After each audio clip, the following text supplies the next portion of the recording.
There was an unusual phenomenon at Holman Prison. They had a big problem with public masturbation. They were dealing with the problem as best they can. If a person got caught, they were immediately put into lockup, and then they had to go through certain programs in order to get out of lockup. The violation is known as Rule 38, and the prison's warden had developed a no-nonsense approach to dealing with it. My rule is that if you get caught with a 38, there's no questions asked. We're locking you up. We'll sort it out later, but for the time being, you're going to lock up. That's just automatic, okay? The first offense is 90 days. The second time, I double it. Third time, it goes to 270. The fourth time, it's a year. But it happened a lot for some reason there. It was getting to the point where, particularly in the lockdown facility, you'd walk down the tier and all you'd see are hands going. It gets pretty unnerving after a while. I attribute it to the fact that there were a tremendous amount of very young men locked up there with very long sentences. And this was just one way they decided to manifest their sexuality. If it's a female that excites me sexually, you know what I'm saying, then I tend to expose myself to them if I take a liking to them, right? Why? Because it's the only way to get the sexual healing, you know what I'm saying? Ain't no sex magazine in the prison no more. They took all that out of the Alabama prison system. Inmate Terrence Mosley was a frequent Rule 38 violator. It's just a thing I got for women, you know what I'm saying, to that, okay, if I got to go through all this here just because I like women, then I got to go through it. Okay, you like women, but that offends women. It offends women. Yeah, I might have to find something else to do there. For chronic Rule 38 violators, that something else might be finding a higher power. I was a fellowship of men who share our experience, strength, and hope with each other that we might solve our common problem and help others to recover from their sexual addiction. The only requirement for membership is a desire to stop compulsive sexual behavior. Besides going to lockup, inmates caught exposing themselves must also attend sex and love addicts meetings. Moderated by a staff counselor, they're similar to Alcoholics Anonymous meetings. I used to tell myself, I ain't with no problem with me, you know, getting up every morning, going to find women to masturbate in front of. I used to say, that's a choice I'm making. We discovered that Johnny Perkins, serving a life sentence for attempted murder and robbery, was a veteran of the group and an authority on Rule 38. When I first came to prison in '86, it was unheard of, you know, public masturbating, you know. I think I maybe was one of the first that really started. I have over 20 years experience in doing this, I guess because, I don't know, the excitement, I guess. Or just feeling some type of connection because I know that's a woman and I know she see me. You feel? It was clear from talking to him that he had been caught enough, locked up enough, to the point where he really had the system worked out. I still get up every morning, go around the whole institution where I can go to see where the females is working.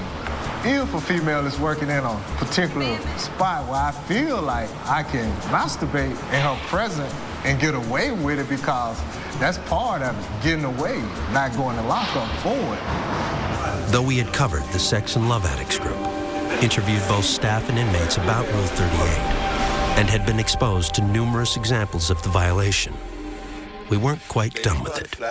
Dina was more than an angel. Off in the streets in the club looking for danger. And every thug that smiled at her, Nina was there.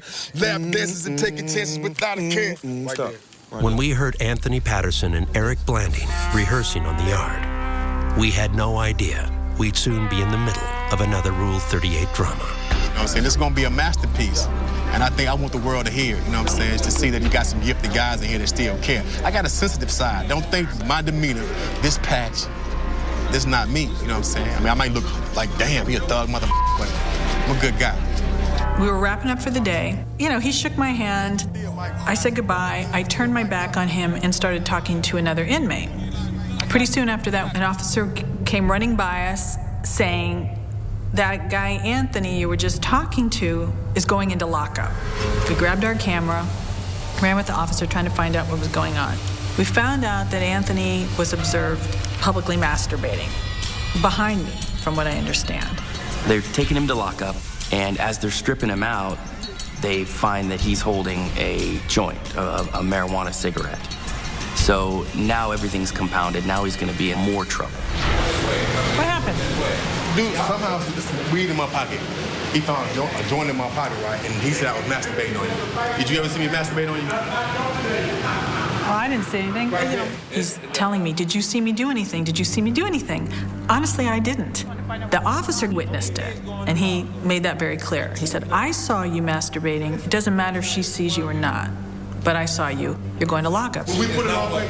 It's not what she saw. Okay, so basically, you accusing me of rules or game, right?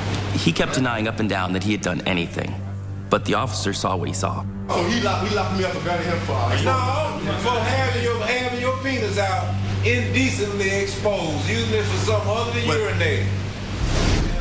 With Rule 38 working its way back into our storylines, we return to Johnny Perkins for more insight. See, everywhere you go, if you're down the hall, you're gonna have inmates watching y'all, really watching the women. Because anytime a woman come around, they wanna watch. And some be trying to masturbate. At one point during the interview, he was looking directly at me and he said, I was stalking you all, but there were already too many people around you. So I had a hard time. I decided not to take the chance. When you all first started coming here, I stalked y'all for a couple days. But I see everywhere y'all went, y'all had a crowd. And that's not me trying to masturbate around a whole bunch of people. I'm into one-on-one. So there was me and a female colleague who worked on the camera crew, and there had been one day when she and I were working together, and we both kept seeing something out of the corner of our eye. I'd see a hand flashing, we'd look up, and I would quickly see a guy jump around the corner. And this happened over and over again, to the point where I thought I was going insane. And then we realized, after Johnny's interview, it was him. He was stalking us, he was trying to get our attention, but we did always have security staff around us, so he didn't want to get caught again. But my question to you is, you don't think of it as a problem. Right. If I told you it's a problem with me, Right. now what? The truth. If I caught you in the right position, it wouldn't matter. I would still try to masturbate in your presence. Even if it upset me? Even if it upsets you. Because I know they done told me, don't you consider that to be mentally raping her, disrespecting her, and so on, etc. But I guess at that time, it's not about you. It's about me and what I want to do. Yeah, it's sick. I know it's sick. Like, I'm not normal. I know I'm not normal. The average man is not normal. Because we wouldn't be sitting in here if we were normal.